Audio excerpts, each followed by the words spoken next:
अगर आपको ये नकटा गीत अच्छा लगे तो ज़रूर से ज़रूर सब्सक्राइब करना नहीं भूलिएगा, लाइक ज़रूर दीजिएगा।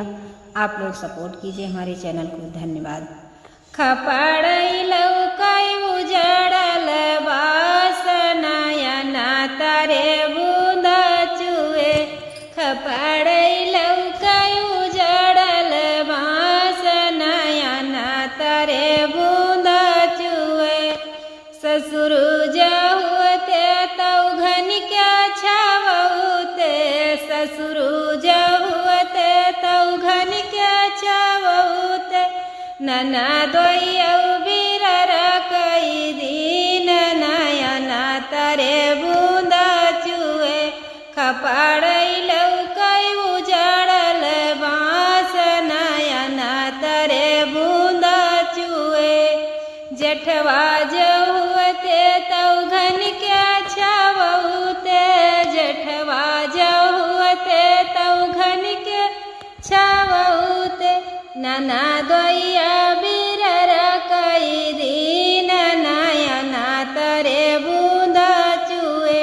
खपड़ई लौकई उजड़ल बास नयना तारे बूंद चुए। देवराज हुते तौघन के छवते, देवराज हुते तौघन के छवते।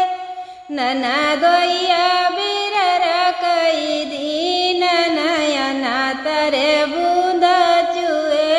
खपड़ई लौकई उजड़ल बास नयना तारे बूंद चुए।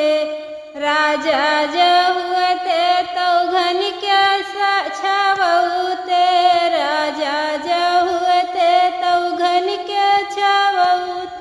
ननदोइया बिरर कई दिन नयना तारे बूंद चुए।